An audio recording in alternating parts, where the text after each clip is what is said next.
paket. Adakah dari kita yang belum pernah mendengarnya? Saya rasa semua dari kita pasti pernah membeli barang dari toko online, baik terencana ataupun impulsif semata.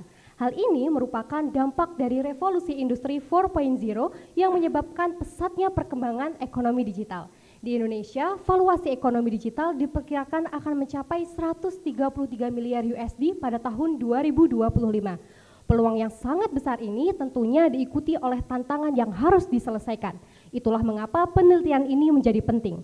Karena tak kala manusia berubah, hukum juga harus berkembang, hukum tidak boleh statis.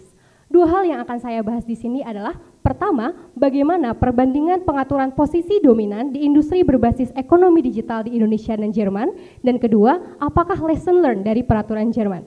Oke, posisi dominan dapat diibaratkan seperti pohon besar yang dapat menyerap air lebih banyak, sehingga bila tidak dikelola dengan baik akan mematikan pohon-pohon kecil lain di sekelilingnya.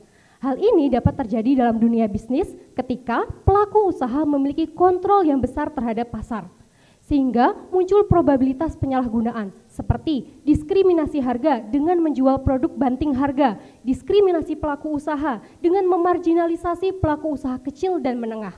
Menanggapi hal ini, Jerman memiliki otoritas pengawas persaingan yang bernama Bundeskartellamt yang cukup kuat dan aktif dalam mengawasi pasar, terkhusus pasar digital. Sehingga terdapat intervensi dari Bundeskartellamt terhadap pelaku usaha yang walau belum dinyatakan dominan dengan melarang jenis perilaku tertentu. Bahkan, Undang-Undang Anti Monopoli Jerman, Gesetzgesetzgebungsbeschränkungen, telah mengalami amandemen yang ke-10 yang mencakup perlindungan persaingan usaha di era digital. Sehingga kasus-kasus besar seperti penyalahgunaan data konsumen oleh Amazon dan Apple dapat diselesaikan. Tapi ini belum untuk Indonesia. Di Indonesia, hukum persaingan usaha telah diatur dalam Undang-Undang Nomor 5 Tahun 1999. Namun, dinamika persaingan usaha kini terus berkembang. Fenomena TikTok Shop misalnya. Jadi, walau ada pengawasan dari Komisi Pengawas Persaingan Usaha atau KPPU, kekosongan hukum dalam persaingan usaha di pasar digital masih memerlukan upaya lanjutan untuk mempertegas penguatan penegakan hukum persaingan usaha di Indonesia.